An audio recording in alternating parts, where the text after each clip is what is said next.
வணக்கம். Welcome to life horoscope. இப்போ வந்து இந்த தசா புத்திகளை பற்றி நம்ம கிளியராக பார்க்க போகிறோம். ஒரு தசை நடக்குது. இப்போ வந்து சனி தசை இருக்குது, சூரிய தசை, சந்திர தசை, புதன் தசை, குரு தசை. அந்த தசையில் வந்து ஒரு ஒரு புத்தி, அதாவது சப் பீரியட்னு சொல்லுவோம். இப்போ தசானா வந்து சனினா 19, சுக்கிரன்னா 20, சூரியன்னா 6, சந்திரன்னா 10. அந்த தசையில் உள்ள புக்திகள் 9 புக்திகளும் வரும். தன் தசை தன் புக்தி வரும், அடுத்தடுத்த புக்திகள் வரும். அதுக்கு பேர் வந்து சப் பீரியட்னு சொல்கிறோம்.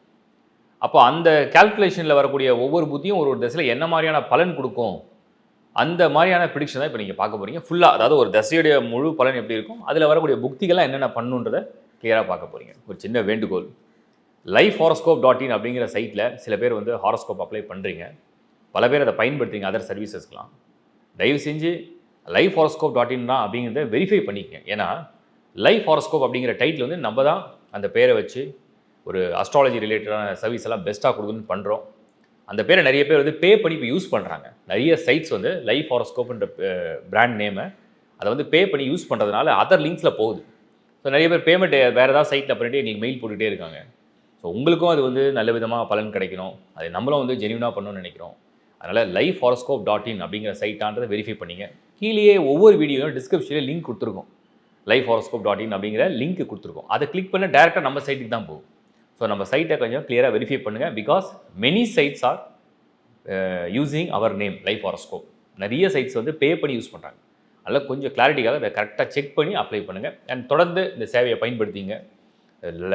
கிளாஸ் நான் வந்து கிட்டத்தட்ட இப்போ வந்து இன்னொரு 12 லெவல்ஸ் ஏற்றிருக்கோம். அதெல்லாம் நிறைய போய் பாருங்கள். மேரேஜ் மேட்சிங் பண்ணுறதுக்கு முன்னாடி ஒரு தடவை சும்மா ஒரு கிளான்ஸ் பார்த்தீங்கன்னா உங்களுக்கு ஏதாவது ரெஃபரன்ஸ் யூஸ் ஆகும்.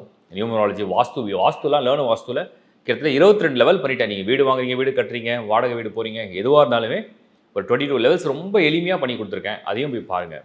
ஏதாவது வகையில் அது உங்களுக்கு யூஸாக இருக்கும் தான் நான் பண்ணுறேன். நட்சத்திர வீடியோஸும் கிளியராக கொடுத்துருக்கேன். குழந்தை முதல் பெரியவங்க வரைக்கும் எந்த வயதாக இருந்தாலுமே நீங்கள் நட்சத்திர வீடியோ பார்த்தீங்கன்னா அட்லீஸ்ட் 50% மேட்ச் ஆகும் உங்களுக்கு. அந்தளவுக்கு தான் பண்ணியிருக்கேன். உங்களுடைய ஜென்யூன் கமெண்ட்ஸை ஷேர் பண்ணுங்கள். தயவு செஞ்சு உங்களோட பர்சனல் டேட்டா எதையுமே ஷேர் பண்ணாதீங்க. நிறைய பேர் டேட் ஆஃப் பர்த்து டைமெல்லாம் போடுறீங்க, அதெல்லாம் போடாதீங்க. அந்த மாதிரி உங்கள் டேட்டா எதுவும் போடாதீங்க. தேங்க்யூ. என்னுடைய வேண்டுகோளை நீங்கள் ஏற்று அதை செயல்படுத்துவீங்க நான் நம்புகிறேன். தேங்க்யூ. வீடியோக்குள்ளே போகலாம். கேது மகாதிசை. ஸோ கேது மகாதிசையை பற்றி நம்ம பார்க்கணும்னா இதில் வந்து தடைகளுக்கே அதிபன் அப்படின்னா அது கேது தான் அப்படின்னு சொல்லுவாங்க. ஏன்னா கேது மகாதிசை என்பது மனிதனுக்கு வந்து கெடுத்து கொடுப்பான் அப்படின்னு கேதுன்னு சொல்லுவாங்க. அதுக்கு ஒரு பழமொழியே உண்டு, கெடுத்து கொடுப்பான் கேது. அப்படின்னா என்ன கெடுத்து என்ன கொடுப்பார்? ஒரு மனிதனுக்கு வந்து வாழ்க்கையில் அவனுடைய ஆசைகள்னு ஒன்று இருக்கும். அந்த ஆசைகள், எண்ணங்கள், அவனுடைய தேவைகள் அதெல்லாம் இல்லாமல் இல்லை கெடுத்து தடையை உண்டு செஞ்சு அதனால் ஞானத்தை தருவான்னு கேது. அதுதான் கெடுத்து கொடுப்பான்னு கேது. கொடுத்து கெடுப்பான் ராகு. ஸோ ராகுக்கு வேறு பழமொழி. கொடுத்து கெடுப்பானா நிறைய என்ன சொல்லுவாங்க, யோக காரகன் இல்லையா? திடீர்னு அதிர்ஷ்டம், திடீர்னு எதிர்பார்க்காது, தன்னை தகுதிக்கு மீறின எதிர்பார்க்காத கொடுத்து அதுக்கப்புறம் அதை கெடுவையில் கொண்டு போய் ராகு. கெடுத்து கொடுப்பான் கேது. ஸோ கேதுவை பற்றி நம்ம என்ன புரிதல் அப்படின்னா, கேது தசை ஒரு ஷார்ட் பீரியடு, வெறும் ஒரு 7 வருஷம் தான் இருக்கும். இந்த 7 வருஷத்தில் பார்த்தீங்கன்னா உலக ஞானத்தையே கொடுத்துரும். அந்தளவுக்கு வாழ்க்கையில் வந்து துன்பம் அப்படியே துரத்தி அடிக்கும். ஒன்று, கேது நல்லா இருந்துடணும். பை காட்ஸ் பிளெஸிங் எப்படியாவது பிறவி ஜாதகமில் உங்களுடைய ஜனன ஜாதகமில் கண்டிப்பாக கேது எங்கேயோ ஒரு ஓரமாக ஒளிஞ்சிட்டு அப்படின்னு நல்லா இருந்துட்டால் போதும். அது எங்கேயாவது தடை, மெயினாக வந்து இந்த 2ல் கேது நிறைய பேர் ஜாதகத்தை பார்த்துருக்கேன். 2ல் கேது இருக்கவங்களுக்குலாம் டெஃபினட்டாக திருமண வாழ்க்கையில் வந்து பயங்கரமான ஒரு டிசப்பாயின்மெண்ட்டு. அது வந்து டெஃபினட்டாக ஏதாவது ஒன்று கெடுத்துடுது. ஒரு லவ்யாவது கெடுத்துரும் குறைஞ்சபட்சம்.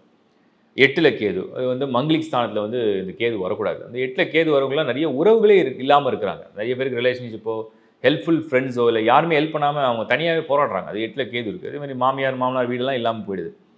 அடுத்தது எல்லாருக்கும் நான் சொல்லாது, அவங்க ஜாதகத்தை பொறுத்து நிறைய வித்தியாசங்கள் இருக்குது. பட் ஆனால் பொதுவான கருத்து சொல்கிறேன். கேதுவுடைய பொசிஷன் வந்து அதேமாதிரி 5ல் கேது தான் நிறைய பேருக்கு இந்த குழந்தை பாக்கியத்துலாம் சிக்கல்கள். அதேமாரி சில பேருக்கு பிறக்கும். அந்த 5 கூடிய வலுப்பெற்றிருப்போம். கேது அப்படின்னா அவர் எந்த இடத்துல இருக்காரோ அந்த ஸ்தானத்தை கெடுத்து மற்ற பலன்களை கொடுப்பார்னு அர்த்தம். அப்போ கேது 2ல் இருந்தால் குடும்பத்தை கெடுக்கிறார். கேது ஜென்மத்தில் இருந்தால் அவங்களுக்கு அக்ஞானம்னு சொல்கிறத விட ஏதோ அவங்களுக்கு சரியாக ஒரு விஷயம் புலப்படலை, புரியலன்னு அர்த்தம். அது அவங்க அந்த மெய்ஞானத்துக்கு போக போக தான் அது சரியாகுன்றது அதோடைய கருத்து. கேது ஃபர்ஸ்ட் ஹவுஸில் இருக்கவங்க நிறைய ஞானியாக மாறிடுவாங்க. ஏன் ஞானியாக மாறுறாங்க, ஏன் அந்த அக்ஞானம் விலகி ஞானியாக மாறுறாங்கன்னா, அவங்களுக்கு வந்து எப்போ அவங்க வந்து தன்னிலை மறந்து, அதாவது தான், எனக்கு, என்னது, என்னுடையது, எனக்கு வேணும் அப்படின்ற மறந்து இதெல்லாமே பிரபஞ்சத்துடைய ஏதோ ஒரு லீலை தான், பிரபஞ்சத்துடைய ஒரு வேலை தான் அப்படின்னு அவங்க புரிஞ்சிக்க ஆரம்பிக்கலாம். அப்போ அந்த கேது அவங்களுக்கு நன்மையை செய்து ஞானத்தை தருது. ஸோ கேது ஒரு ஜாதகருக்கு ஃபர்ஸ்ட் ஹவுஸில் இருந்தால் மன நிம்மதியை கொடுக்கறது இல்லை, மன சஞ்சலம்னு சொல்லுவாங்க. ஏன்னா அவங்க எனக்கு தேவை, எனக்கு வாழ்க்கை, என்னுடைய குடும்பம் அப்படின்னு நினைக்கும் போதே அந்த மன நிம்மதி கெடுத்துரும். கேது ஃபர்ஸ்ட் ஹவுஸில் இருக்கவங்கலாம் வந்து சன்னியாசி போல, இல்லைனா வந்து ஒரு ஒரு துறவி போல. ஸோ அவங்க வந்து பிறருக்காக வாழ ஆரம்பித்தா மனசுக்குள்ள ஆனந்தமாக வாழ்கிறாங்க. அதுதான் அந்த கருத்து, அவ்வளோதான். கேது திசை கேது புத்தி அதிகமான கெடுதலை வந்து விதைக்கிறது கேது திசை கேது புத்தி. கேது திசை கேது புத்தி வந்து கால அளவுலாம் ரொம்ப சின்ன கால அளவு தான். எல்லாம் மாதங்கள் அளவில் தான் இருக்கும். ஏன்னா கேது திசை மொத்தமே 7 வருஷம். அதில் 9 புத்தி உள்ளே வந்துடும். அதில் சுக்கிர புத்தி, சனி புத்தி, ராகு, குரு எல்லாம் பெரிய புத்தியாக டாமினேட் பண்ணும். மீன்ஸ் அந்த கால அளவு. அப்போ கேது திசையில் கேது புத்தி 7x7 அவ்வளோதான் அது கேல்குலேஷன். ஸோ 7x7 போட்டுட்டு அதில் லாஸ்ட் டிஜிட்டை கட் பண்ணினா அந்த மாதங்கள் தான் வந்துடும். அப்போ அந்த அளவில் வந்து நம்ம வந்து என்ன பண்ணணும்னா ஒரு 4 மாதம்னு வச்சுங்களேன். கேது திசையில் கேது புத்தியில் புதிய முடிவுகள், புதிய ஒப்பந்தங்கள் அல்லது புதிய முயற்சிகள், முக்கியமாக திருமணம் அல்லது வேறு ஏதாவது வேலை, வெளிநாடு பயணம் இதெல்லாம் அவாய்ட் பண்ணிக்கிறது சேஃபு. கேது திசையில் கேது புத்தியில். கேது திசை கேது புத்தி முடிஞ்ச பிறகு அடுத்து வரக்கூடியது வந்து சுக்கிர புத்தி. அது ஓரளவுக்கு பரவாயில்ல. கேது திசையில் வரக்கூடிய சுக்கிர புத்தி அவ்வளோ விசேஷம் இல்லை. இருந்தாலும் அந்த கேது புத்தியை கம்பேர் பண்ணும்போது சுக்கிர புத்தி ஓரளவுக்கு பரவாயில்ல. அந்த புத்தியில் ஏதோ ஒரு அடிப்படை தேவைகளை கொஞ்சம் சரி பண்ணிக்கலாம். அப்போ கூட பெருசாக ஒரு நல்ல விஷயத்த பண்ணிடலாமா அப்படின்னு உறுதி தர முடியாது. பட் ஒரு அடிப்படை தேவைகளை மட்டும் பண்ணிக்கலாம். கேது திசையில் சூரிய புத்தி வரும் அடுத்தது. சுக்கிர புத்தி முடிஞ்சோடனே சூரிய புத்தி. கண்டிப்பாக ஃபாதர் அப்படின்னு யாராவது உங்களுக்கு இருக்கிறாங்க. உங்களுக்கு எல்லாருக்கும் அப்பா அம்மா இருப்பாங்க. பட் அப்பா வந்து நமக்கு வந்து நம்ம வாழ்கிற காலத்தில் கூட இருக்கிறாங்க அப்படின்னா கண்டிப்பாக கேது திசையில் சூரிய புத்தியில் தகப்பனாருக்கு நோய் கொடுக்கும். அடுத்தது நீங்கள் வசிக்கிற பதவின்னு ஒன்று இருக்கும், அதிகார பதவி. அந்த அதிகார பதவியில் ஒரு சின்ன ஆட்டம் காண வைக்கும் கேதுவில் சூரிய புத்தி. அப்போ அதில் வந்து ரொம்ப கவனமாக நீங்கள் இந்த 2 ஏரியாவில் கொஞ்சம் கேர்ஃபுல்லாக இருக்கும். உங்களுடைய ஹெல்த்தையும் பார்த்துக்கணும். கேது திசையில் அடுத்து வரக்கூடியது சந்திர புத்தி. சந்திரன் வந்து அம்மாவை கனெக்ட் பண்ணிடும். ஸோ தாயாருக்கு வந்து உடல் ரீதியான உபாதைகளை கொடுக்குறது, மனசை கஷ்டப்படுத்துறது. நிறைய ஜாதகங்களில் பார்த்தீங்கன்னா கேது சந்திரன் சேர்ந்துருக்கும். சந்திரன் கேது காம்பினேஷன் பார்த்தீங்கன்னா அம்மாவுக்கு வந்து மன ரீதியாகவே நிறைய பாதிப்பு ஏற்படுத்தும், உடல் ரீதியான பாதிப்பு ஏற்படுத்தும். பரம்பரை தோஷம்னு சொல்கிறோம். சூரியனுக்கும் அப்படி தான். கேதுக்கு அடுத்து வரக்கூடிய சந்திரன் வந்து இன்னொன்று மனோகாரகன் சந்திரன் இல்லையா, உங்களுக்கே ஒரு டிஸ்டர்ப்டு மூடு, ஒரு பேட் மூடுன்னு சொல்கிறோம். சில பேருக்கு எனக்கு டிப்ரெஷனாக இருக்குது, தூக்கம் வரல, இப்படிலாம் கஷ்டப்படுறாங்க. அதெல்லாம் கேதுவில் பார்க்குறோம். நான் கடைசியாக ரெமெடிஸ் கொடுத்துட்றேன். முதல்ல இதெல்லாம் கொஞ்சம் நெகட்டிவாக தெரியும் உங்களுக்கு. ஏன்னா கேது திசைனா அது நெகட்டிவ் தான். நெகட்டிவாக தான் பேச முடியும். உண்மையை சொல்லிடுறேன். அதுக்கப்புறம் என்ன ரெமெடி அப்படிங்கிறத நான் கொடுக்குறேன். அதே மாதிரி கேது திசையில் வரக்கூடிய செவ்வாய் புக்தி, சகோதர உறவில் வந்து ஒரு விரிசல்கள், இல்லைனா உங்களுக்கு ரத்த சம்மந்தப்பட்ட உடலில் வந்து பிரச்சனைகள். அதே மாதிரி கேது திசையில் செவ்வாய் புத்தி சில பேருக்கு விபத்து, ஆப்ரேஷன் பண்ணுறது, கை உடைக்கிறது, கால் உடைக்கிறது, பிளேட் வைக்கிறது. ஏன்னா கேது திசை நடக்கிற நிறைய பேருக்கு ஆப்ரேஷன் நடக்கிறது, ஹாஸ்பிட்டல் ட்ரீட்மெண்ட்டு, டாக்டர், மருத்துவ செலவு இதெல்லாம் உண்டு. கேது உடல் அந்தளவுக்கு படாப்படுத்தும். கேது திசையில் வரக்கூடிய ராகு புக்தி ரொம்ப டஃபஸ்ட் பீரியட். அதுதான் ரொம்ப குறுகிய காலம். பட் இருந்தாலும் கேதுவில் வந்து ராகு காம்போ வந்து டெட்லி காம்போ. இந்த காம்போ என்னன்னா ஏன்டா வாழ்றோன்னு சில பேருக்குலாம் தோண வைக்கும். அந்தளவுக்கு ஒரு மோசமான ஒரு காம்பினேஷனாக இருக்குது. அதனால் இதெல்லாம் விழிப்புணர்வுக்காக நான் சொல்கிறேன். கடைசியாக ரெமடியும் கொடுக்குறேன். ஸோ கேது திசையில் ராகு புத்தியில் ஒரு வீடு கட்டுறீங்க, இல்லை ஒரு பிரயாணம் பண்ணுறீங்க, ஒரு வாகனம் வாங்குறீங்க, ஒரு திருமணம் செய்கிறீங்க, ஒரு வேலை ஜாயின், இதெல்லாம் பண்ணாமல் இருந்தால் நல்லது. அந்த டைமை வந்து கடந்துட்டால் அது நிம்மதியை கொடுக்கும். அந்த டைமில் ஏதாவது ஒன்று விதைக்கிறீங்கன்னா அது அப்படியே வளர்ந்துகிட்டே இருக்கும். அது என்ன விதைச்சிங்களோ அது அறுவடையை வந்து பன்மடங்கு ஆக்கிடும். கேதுவில் ராகு காம்பினேஷன் நல்லதாகவும் இருக்கலாம், கெட்டதாகவும் இருக்கலாம். கேது அப்படிங்கிறதுல அடுத்து வரக்கூடியது குரு புக்தி. ஓரளவுக்கு ஞானம், அறிவு, தெளிவு. ஏன்னா நீங்கள் 5 புத்தியை கடக்குறீங்க. அப்போ கேது தசை வந்து இன்ஃப்ளூன்ஸ் பண்ணி நல்லா அடிக்கும் போதே நீங்கள் வந்து ரெடி ஆகிடுவீங்க. நம்ம இது எப்படியும் ஏதோ ஒன்று பண்ண போகுது அப்படிங்கிற ஒரு புரிதல் வந்துடும். ஸோ கேது தசையில் குரு புத்தி என்ன பண்ணுன்னா அறிவை தெளிவடைய வைக்கும். இனிமேல் கண்டிப்பாக அந்த கேது நமக்கு நல்லது செய்து போகிறதில்ல, யாரையும் நம்புறது வேஸ்ட்டு, யாரும் நமக்கு எதுவும் நல்லது செய்ய மாட்டாங்க, நம்ம உஷாராகிடணும், நம்ம அலர்ட் ஆகணும்னு சொல்லி குரு வந்து தெளிவை தரார். கேது தசையில் அடுத்து வரக்கூடிய சனி புத்தி. இன்னும் கொஞ்சம் என்னன்னா, சனி வந்து ஒரு மந்தம், கேது வந்து தடைகளுக்கே அதிபதி. ரெண்டும் காம்பினேஷனில் வரும்போது என்ன பண்ணோம், இந்த காலத்தை வீணாக்குதுன்னு ஒன்று சொல்கிறேன் தெரியுமா. என் டைமெல்லாம் வேஸ்ட்டு, என் டே எல்லாம் வேஸ்ட்டு, இந்த வருஷமே எனக்கு வேஸ்ட்டாக போச்சு. அதுதான் கேதுவில் சனி காம்பினேஷன். சும்மாவே இருக்க வைக்கும், இல்லைனா டல்லாக்கும், நகரவே விடாது. கேதுவில் அடுத்துக்கு வரக்கூடிய புதன் தான் வந்து உங்களுக்கு வந்து கேது திசையில் கடைசி புத்தி. கரெக்டாக கேது திசையில் புதன் புத்தி வரும்போது நீங்கள் இதெல்லாம் என்னெல்லாம் கஷ்டத்தை துன்பத்தெல்லாம் அனுபவிச்சிங்கன்னா அதுலேருந்து விமோச்சனத்துக்கு வழியை காட்டும். நீ ஒரு முட்டாளாக இருந்த இவ்வளோ வருஷம், உனக்கு புரியல, நான் ஆரம்பத்துலேயே உனக்கு இதான் இன்ட்டு கொடுத்தேன், உனக்கு புரியலன்னு சொல்லி அந்த ஞானத்தையும் அந்த விமோச்சனத்துக்கு வழியை காமிக்கும் புதன் காமிச்சா தானே அடுத்து சுக்கிரதசை நல்லா இருக்கணும். அப்போ சுக்கிரதசை ஒரு ஜாதகத்தை நல்லா இருக்குது அப்படின்னு இருந்ததுன்னா கேது திசையில் இந்த கஷ்டங்கள், துன்பங்கள், வருத்தங்கள், இந்த ஒரு வேதனைகள், இந்த ஒரு மன அழுத்தங்கள் இதெல்லாம் அனுபவித்து புதனில் தெளிவடைந்து சுக்கிரனில் அனுகூலமான பலனை அனுபவிக்கிற யோகத்தை அடைவார்கள் அர்த்தம். கேது பொதுவாக நடக்கும்போது என்னெல்லாம் செய்யலாம், என்னெல்லாம் செய்யக்கூடாதுன்னு தெரிஞ்சுங்க. புதிய முயற்சிகள், புதிய நண்பர்கள், அறிமுகம் இல்லாத இடம், அறிமுகம் இல்லாத தொழில், அதிகமான முதலீடு, திருமணம், திருமணத்தில் வாழ்க்கையை வந்து தேர்வு, ப்ளஸ் வந்து வெளிநாடு பயணம், இந்த மாதிரியான முயற்சிகள்லாம் வந்து கேது திசையில் செய்கிறது அவ்வளவு நல்ல பலன்கள் கிடையாது.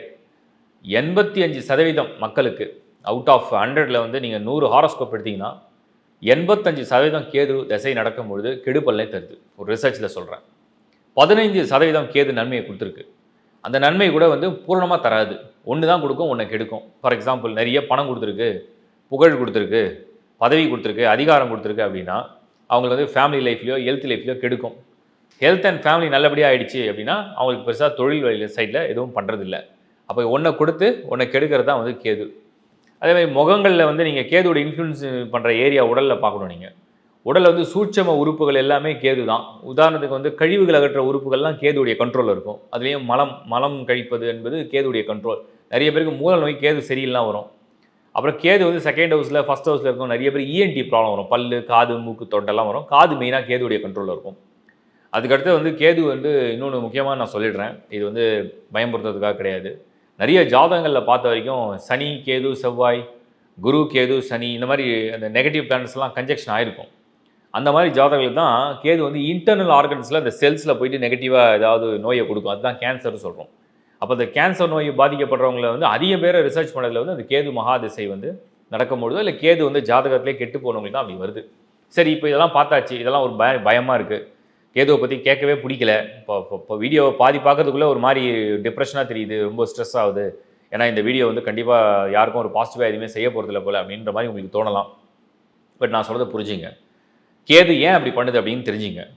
நீங்கள் வந்து மறுபிறவின்னு ஒன்று சொல்கிறோம் இல்லையா, முன்ஜென்மம் மறுஜென்மம்னு சொல்கிறோம். அது மாதிரி 27 நட்சத்திரங்களுக்கு ஒவ்வொரு கிரகத்துடைய ஆதிக்கம் உண்டு. அதாவது இப்போ அஸ்வினி அப்படின்னா சூரியனுடைய காரகம், பரணி அப்படின்னா வந்து சுக்கரனுடைய காரகம், அப்போ கார்த்திகை அப்படின்னா செவ்வாயுடைய காரகம் அப்படின்னு இந்த காரகம் அப்படின்னு சொல்கிறோம். அப்படி பரணினா சந்திரனுடைய காரகம்னு சொல்கிறோம். அப்படி காரகம்னா இதன் காரணமாக தான் அவங்க இந்த நட்சத்திரத்தில் ஜனனம் எடுக்கிறாங்க, அந்த நட்சத்திரத்தில் அந்த கிரகம் இருக்குது அப்படின்னு சொல்லப்படுது.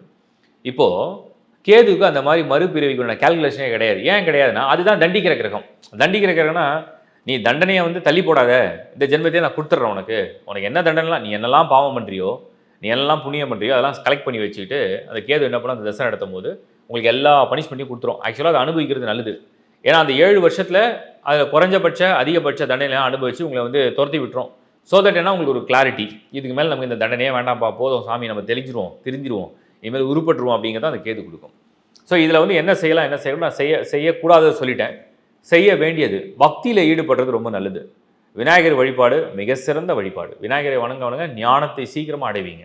தடைகளை உடைப்பார், நோய்கள் உங்களுக்கு குறைப்பார், வழிகாட்டுவார், உங்களுக்கு வந்து ஒரு அருளோட உங்களை பாவிப்பார். இதெல்லாம் வந்து விநாயகர் வழிபாடு உங்களுக்கு அருள் புரியும்.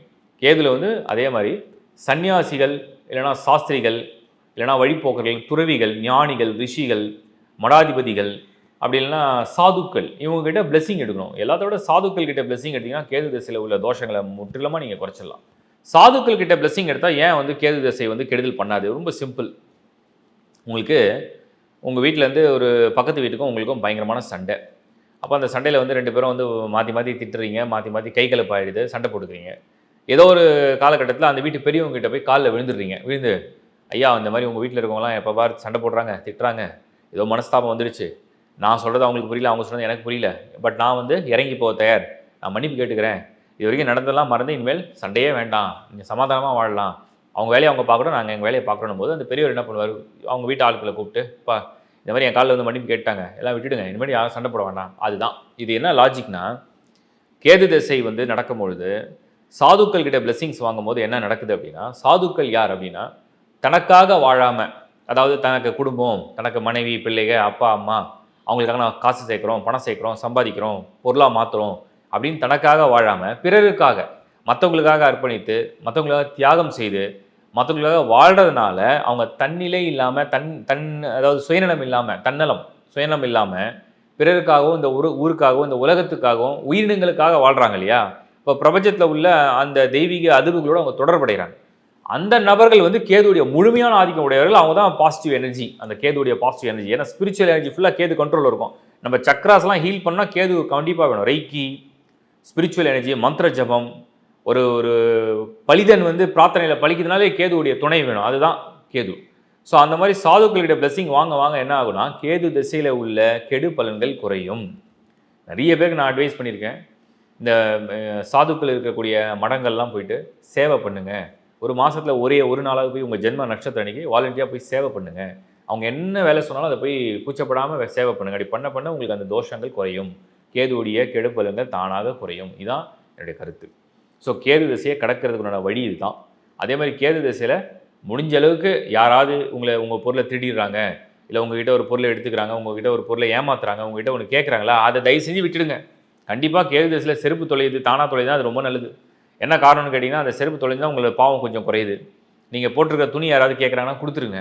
உங்கள்கிட்ட யாராவது எடுத்துக்கிட்டு ஏமாத்துறாங்க, திரும்பி தரமாட்டாங்க, விட்டுடுங்க. கேது திசை உங்களிடம் ஏதாவது விலகி போகுது, உங்களை விட்டு ஏதாவது பிரிஞ்சு போயிடுது, உங்களை விட்டு ஓடிடுது அப்படின்னா அது உங்களுக்கு கடவுள் கொடுக்குற நன்மைன்னு அர்த்தம். அதை நீங்கள் புரிதலோடு ஏற்றுக்க பழகுங்க. இது ஒரு ஷார்ட் பீரியட், பட் இதில் உள்ள எந்த புத்தியும் பெருசாக வேலை செய்யாது. சிலது தெளிவு வேணால் கொடுக்கவே தவிர அதிர்ஷ்டம்லாம் ஒன்றும் கொடுக்காது. ஓவரால் கேது திசை விழிப்புணர்வோடையும் கவனத்தோடையும் இருக்க வேண்டியது ரொம்ப ரொம்ப அவசியம். கேதுல நிறைய பேருக்கு விபத்து, நோய்கள், மருத்துவம்லாம் பண்ணுறதெல்லாம் ரொம்ப சகஜமாக நடந்துருது. திருமண வாழ்க்கையில் தோல்விகள் நடக்குது, ரொம்ப சகஜமாக நடக்குது. சில பேர்லாம் கரெக்டாக பார்த்தீங்கன்னா கேர்ள்ஸுக்கெலாம் ஒரு 23 கரெக்டாக கேது தசை வந்துடும். அப்படியே 7 வருஷம் 30 வயசு வரைக்கும் அந்த திருமணத்தையே பண்ண விடாமல் தடுக்கும். அப்போ சில பேர் கரெக்டாக 25 வந்துடும், அப்போ தான் கல்யாணம் வரன்னு எடுத்துகிட்டு வருவாங்க. அப்போ அந்த மாதிரிலாம் இந்த கேது எப்படிலாம் இன்ஃப்ளூன்ஸ் பண்ண நான் பார்த்துருக்கேன். அதே மாதிரி கேது என்னை பொறுத்த வரைக்கும் யாதும் ஊரே யாவரும் கேளீர், எல்லையற்ற ஒரு வாழ்க்கையை பிரபஞ்சத்தை நேசிக்கக்கூடியவர்கள் கேது நன்மையை பயக்குது. இதுதான் கேதுடைய ஒரு ஷார்ட் இன்ட்ரடக்ஷனாக கொடுத்துருக்கேன். ஸோ அந்த புரிதலோடு இந்த பரிகாரங்களையும் செய்து உங்களை நீங்களே காப்பாற்றிக் கொள்ளுங்கள். வாழ்த்துக்கள். இப்போ நீங்கள் பார்த்தது ஒரு திசையுடைய முழு பலனையும் அதில் உள்ள உட்பிரிவுகளில் உள்ள புத்திகள். முதல்ல இப்போ நான் சின்ன கிளாரிட்டி கொடுக்கணும் உங்களுக்கு. என்ன கிளாரிட்டினா, தசானா என்ன, புத்தினா என்ன, அது திசையா இல்லை தசையான்னு பார்க்குறோம். திசையா தசையா, திசைனா 4 திசைகள் 8 திசைகள் சொல்கிறோம், அஷ்டதிக்கு. இது தசை புத்தி. தசை புத்தினா என்னென்னா, நம்ம சரீரத்தை ரூல் பண்ணுறது தசை, புக்தி அதுக்குள்ளே இருக்கிற புக்தி, அவ்வளோதான் விஷயம். அப்போ ஒரு கிரகம் உங்களை ரூல் பண்ண ஆரம்பிக்குது, தசா ஸ்டார்ட் ஆகுது. தசானா இப்போ சுக்கர தசை, குரு தசை, சனி தசை, சூரிய தசை, சந்திர தசை அப்படின்னா உங்கள் உடலை அது இயக்கும். உங்கள் உடல்னால் உங்கள் தலை இருக்கும், உங்கள் கழுத்து, உங்கள் கை, உங்கள் மார்பு, உங்கள் வயிறு, உங்கள் துடை, உங்கள் பாதம் கம்ப்ளீட்டாக ரூல் பண்ணுறது தான் தசை. புக்திங்கிறது உங்களுடைய சிந்தனை, உங்களோட சிந்திக்கிற திறன், உங்கள் புக்தி. புக்தினா உங்களுக்கு ஈஸியாக புரியுது, ஏன்னா உங்கள் மைண்ட் அது. உங்கள் மைண்ட்னா உங்கள் மைண்ட் எப்படி திங்க் பண்ணுது. அப்போ தசையும் இந்த புக்தியும் எப்படி கனெக்ட் ஆகுது, அது இன்னும் நான் தெளிவாக சொல்கிறேன். ஒரு தசா ஸ்டார்ட் ஆகுதுன்னா, சுக்கர தசையோ இல்லை குரு தசையோ இல்லை சனி தசையோ ஸ்டார்ட் ஆகுதுன்னா, முதல்ல அது தலை தான் கண்ட்ரோல் பண்ணும். ஹெட்டில் தான் வரும். ஸோ ஹெட்டில், அதாவது தலையில் அந்த தசை ஸ்டார்ட் ஆகும். ஏன்னா டோட்டல் பாடி அது இன்ஃப்ளூயன்ஸ் பண்ணணும். ஆனால் முதல்ல அந்த தலைப்பகுதியை இன்ஃப்ளூயன்ஸ் பண்ணும்போது அந்த முதல் புக்தி உங்கள் மைண்டில் கனெக்ட் பண்ணிக்கும். அப்போ அது தலை சம்மந்தப்பட்டது, உங்கள் அறிவு சம்மந்தப்பட்டது. அப்போ தசாநாதன் துவங்கும் பொழுது ஒரு பலனை எங்கேயாவது கனெக்ட் பண்ணுவார் இல்லையா, அதை தசை முழுக்க கண்டினியூ பண்ணுவார். இப்போ சனி தசை சில பேருக்கு பார்த்தீங்கன்னா ஏதாவது பெரிய அச்சீவ்மெண்ட்டை கொடுக்கும், அது வாழ்க்கை ஃபுல்லாக அந்த தசை முழுக்க பலனை கொடுத்துரும். அதே மாதிரி ஏதாவது தண்டிக்கும். சம்டைம்ஸ் சில பேருக்கு விபத்து நடக்கும், நோய், அதெல்லாம் வடு மாதிரி ஏற்படுத்தும். அதுவும் அந்த தசை ஃபுல்லாக கேரி பண்ணிடும். அதுதான். அப்போ தசைன்றது முதல்ல தலை, அதுக்கப்புறம் கழுத்து இறங்கும். தசை முதல் புத்தி முடிஞ்சவொடனே அடுத்த புத்தி வரும்போது கழுத்துக்கு வரும், அதுக்கப்புறம் மார்பு, அதுக்கப்புறம் உங்களோட வயிறு, அப்படி படிப்படியாக கடைசியில் பாதத்து வரைக்கும் போயிடும். பாதம்னா லாஸ்ட்டு எண்டுன்னு சொல்லுவோம். அந்த எண்டு வரும்போது கால் பாதம் அதோட முடிஞ்சிடும். அவ்வளோதான். அந்த தசை உங்களை கம்ப்ளீட்டாக ரூல் பண்ணி வெளியே போயிடுச்சு. ஒவ்வொரு பார்ட்டாக ரூல் பண்ணிகிட்டு இருக்கோம். இப்போ அது ஒரு பாட்டுக்கும் ஒரு அர்த்தம் இருக்குது. இப்போ ஒவ்வொரு ஏரியாவும், இப்போ நீங்கள் வயிறு சம்மந்தப்பட்ட இடத்துல தசாநாதன் கண்ட்ரோல் வராதுன்னு சொன்னோம்னா அது பொருளாதாரம் சம்பாதிக்கிறது. இப்போ மார்பு அப்படின்னா உங்களுக்கு பதவி அதிகாரம். இப்போ கழுத்து அப்படின்னா உங்களுடைய கம்யூனிகேஷன், உங்களுடைய நாலேஜ் கெயின் பண்ணுறது. இப்போ தலைனா உங்களுடைய சிந்தனை, உங்களுக்கு என்ன பண்ண உங்கள் திட்டம், உங்கள் விதி, உங்கள் விதியை நிர்ணயிக்கிறார். தசாநாதன் முதல் தலையை ரூல் பண்ணும்போது உங்கள் விதியை நிர்ணயிப்பார். அந்த இடத்துல உங்கள் விதியை ஆக்டிவேட் பண்ணுவார். அதுதான் தசாநாதன் ஃபஸ்ட்டு பிகினிங். புரிதலுக்காக சொல்கிறேன். ஸோ ஃபஸ்ட்டு அந்த தசாநாதன் உள்ளே வரும்போது உங்கள் விதியை ஸ்டார்ட் பண்ணுறாரு. அந்த தசாநாதன் எப்படி விதியை கொடுக்கணும்னு ஸ்டார்ட் பண்ணுறாரு. அதுக்கப்புறம் அவர் பொருளாதாரம் எப்படி கொடுக்க போகிறார், ஃபேமிலி எப்படி பார்க்க போகிறார், ஆரோக்கியத்தை எப்படி செய்ய போகிறார், அவர் வேறு ஏதாவது நல்ல பலன் தராறான்றது ஒரு புத்தியில் மாறிட்டே இருக்கும். இப்போ புத்தின்றது மாறிட்டே இருக்கும். 9 புத்தியும் வந்துடும், 9 கோள்களுடைய புத்தியும் வந்துடும். எந்த கிரகம் தசை நடத்தினாலும் அந்த கிரகத்துடைய புத்தி முதல்ல வரும். ஃபார் எக்ஸாம்பிள் குரு தசைனா குரு புக்தி, சனி தசைனா சனி புக்தி, புதன் தசைனா புதன் புக்தி, ராகு தசைனா ராகு புக்தி. இந்த முதல் புக்தி அசுபர்களாக வரும்போது டஃப்பாக இருக்கும். இப்போ ஃபார் எக்ஸாம்பிள் ராகு திசை ராகு புத்தி, கேது திசை கேது புத்தி, செவ்வாய் திசை செவ்வாய் புக்தி, சனி திசை சனி புக்தி, இதெல்லாம் ரொம்ப டஃப்பாக இருக்கும். அடுத்தடுத்த புத்திகளில் சுபர்களாக வரும்போது கொஞ்சம் மாற்றத்தை தரும். சில பேருக்கு சனி தசையில் சனி புத்தியை நல்லதும் செய்யும். ஏன்னா அது யோகரா வந்துட்டார்னா. அப்போ ராகு யோகமாக இருந்தால் அந்த ராகு யோகத்தை செய்யும். ஆனால் நல்லா ஞாபகம் வச்சுங்க, அசுபர்கள் யோகத்தை அந்த தன்னுடைய சுய புத்தியில் செஞ்சாங்கன்னா நம்ம வந்து அதை வந்து பூரணமான பலனாக ஏற்றுக்கக்கூடாது. அது ரொம்ப கேர்ஃபுல்லாக தான் அக்செப்ட் பண்ணணும். ஏன்னா சம்டைம்ஸ் அதை முதல்ல கொடுத்து அப்புறம் கெடுக்கவும் செய்யும். உஷாராக இருக்கும். அதே மாதிரி நீங்கள் வந்து ஒரு தசா பலனை பார்க்கும்பொழுது, புக்தி பலனை பார்க்கும்போது, புக்திக்கு ரோல் வந்து சப்பு தான், செகண்டரி தான். தசா தான் வந்து ப்ரைமரி, புக்தி வந்து செகண்டரி. அந்த கிளாரிட்டி உங்களுக்கு வேணும். தசா லார்டு ஸ்ட்ராங்காக இருந்து புக்தி லார்டு வந்து எங்கேயாவது சரியில்லைனா கூட தசா லார்டு காப்பாற்றவங்கள. பட் புக்தி லார்டு மட்டும் நல்லா இருந்து உங்களுக்கு வந்து தசா சரியில்லைனா ஒன்றும் யூஸ் இல்லை. அந்த புக்தி சமாளிக்கிற அளவுக்கு தான் இருக்குமே தவிர அது பலன் தராது. தசா தான் ரொம்ப முக்கியம். அதே மாதிரி தசாநாதன் வந்து உங்களுக்கு முதல்ல நீங்கள் தெரிஞ்சிக்க வேண்டிய கிளாரிட்டினா யோகராக இருக்கணும். உங்கள் ஜாதகத்துக்கு அவர் யோகராக இருக்கணும். அந்த கிளாரிட்டி வேணும் உங்களுக்கு. நீங்கள் 6 லக்னமாக பிரிச்சுக்கணும். மேஷம், கடகம், சிம்மம், விருச்சிகம், தனுசு, மீனம். இது ஒரு டீம். இது வந்து குருவுடைய டீம்னு சொல்லுவோம். குருவுடைய அணி. ரிஷபம், மிதுனம், கன்னி, துலாம், மகரம், கும்பம். இது ஒரு சனியுடைய அணி. குருவுடைய அணி சனியுடைய 2 டீமாக பிரியுது. இந்த 2 டீமுக்கும் வந்து யோகர்கள் அப்படியே மாறிடுவாங்க டோட்டலாக. அப்போ அதை பொறுத்து அந்த தசாநாதன் எப்படி வராருன்றதை நீங்கள் கணக்கிட செய்யணும். அதே மாதிரி புக்தி லார்டு வந்து உங்களுக்கு வந்து சேஞ்ச் ஆகிட்டே இருக்கும். தசையும் புக்தியும் நான் உங்களுக்கு கிளாஸே எடுத்தேன். தசா புக்தி அப்படின்ற ஒரு கிளாஸும் எடுத்தோம். ஸோ தசாநாதன் வந்து இப்போ வந்து குருனா 16 வருஷம், சனினா 19 வருஷம், புதன்னா 17 வருஷம், சுக்ரன் ஹையஸ்ட் சுக்ரன் 20 வருஷம், கேது 7 வருஷம், ராகு 18, செவ்வாய் 7 வருஷம், சந்திரன் 10 வருஷம், சூரியன் 6 வருஷம். இதுதான் தசாவுடைய கால்குலேஷன். புக்தி வந்து அதுக்கு உட்பட்டது. அந்த 6 வருஷத்துக்குள்ளே 9 புத்தியும் வரணும்ல. அப்போ எல்லாம் 5 மாதம், 9 மாதம், 6 மாதம், 3 மாதம்னு வரும். அது வந்து சூரியனில். இதே சுக்ரனில் பார்த்தீங்கன்னா எல்லா புத்தியுமே 2.5 வருஷம், 2.25 வருஷம், 3 வருஷம் இருக்கும். ஏன்னா பெரிய தசை. அப்போ தசாநாதன் மொத்தமாக 20 வருஷம் இருக்கும்போது அதுக்குள்ள புத்தியும் பெருசாக இருக்கும். தசாநாதன் வந்து குறுகிய காலத்தை ரூல் பண்ணும்போது அதோடைய புத்தியும் கம்மியாக தான் இருக்கும். இதுதான் அதோடைய கிளாரிட்டி. ஸோ இப்போ நீங்கள் வந்து இந்த தசா பலனை பார்க்கும்பொழுது முதல்ல உங்கள் தசாநாதன் வந்து அடுத்தடுத்த திசைகள் யோகிக்கலாம். எப்படி யோகிக்கலாம்னா, இப்போ குரு தசை நடக்குது 16 வருஷம் போகுதுன்னா அடுத்த சனி தசை வரும். இப்போ சனி தசை எப்படி இருக்குன்னு முன்னாடி நீங்கள் அசியூம் பண்ணலாம், கெஸ் பண்ண முடியும். ஏன்னா அந்த சனி வந்து யோகராக இருக்காரா, இல்லைனா யோகமான இடத்துல இருக்காரா, பலமாக இருக்காரா, நல்ல நட்சத்திர சாரம் வாங்கியிருக்காரா, அஷ்டவருத்த ஸ்கோர் வந்திருக்கா, ஷட்பலமில் நல்லா இருக்காரா, அஸ்தங்கமாகாமல் இருக்காரா, இதெல்லாம் பார்க்கணும். எல்லா சேர்க்கை எப்படி இருக்குது அதை பொறுத்து பலன் தரும். இப்போ இது ஒரு ஜென்ரலான ஒரு பலனாக தான் இந்த தசை பற்றியும் புத்தியை பற்றியும் நான் உங்களுக்கு கிளாரிட்டி கொடுத்தேன். நீங்கள் உங்கள் பேர்த் சார்ட் தான் இது நிறைய கம்பைன் பண்ணி பார்த்துக்கணும். பேர்த் சார்ட்டில் வந்து ஹாரோஸ்கோப் இல்லாதவங்க லைஃப் ஹாரோஸ்கோப் டாட்டிங்கில் ஒரு கிளியரான ஹாரோஸ்கோப் எடுத்து முதல்ல ஸ்பூடம்னு சொல்லுவோம். ஸ்பூடம்னா என்ன டிகிரியில் இருக்குது, என்ன நட்சத்திர பாதமில் இருக்குது, வக்ரம் அடைஞ்சிருக்கா, வக்ரம் அடையலையா, அதெல்லாம் நீங்கள் தெளிவோடு பார்த்தா தான் அந்த தசையுடைய பலனை பூரணமாக அண்டர்ஸ்டாண்ட் பண்ண முடியும். என்னுடைய மனமார்ந்த வாழ்த்துக்கள். மீண்டும் ஒரு நல்ல டைட்டிலில் உங்களை சந்திக்கிறேன். கமெண்ட்ஸில் வந்து நீங்கள் ஷேர் பண்ணுங்கள் வேறு என்ன டிஃப்ரெண்ட்டான வீடியோஸ் வேணும்ன்ட்டு. ஏன்னா நீங்கள் ஷேர் பண்ண அதிகமான கமெண்ட்ஸ் எதில் வருதோ அதுதான் வீடியோவாக நம்ம வந்து ப்ரிப்பேர் பண்ணுறதுக்காக. தேங்க்ஸ் ஃபார் வாட்சிங் லைஃப் ஹாரோஸ்கோப். உங்களோட சப்போர்ட் எப்பவுமே இருக்கும்னு நான் நம்புகிறேன். சப்ஸ்கிரைப் பண்ணாதவங்க சப்ஸ்கிரைப் பண்ணிக்கோங்க. உங்கள் ஆதரவை முழுசாக காட்டுங்க. நன்றி, வணக்கம். உங்களுடைய விடைபெறுகிறேன். நான் உங்கள் சங்கர் நாராயண்.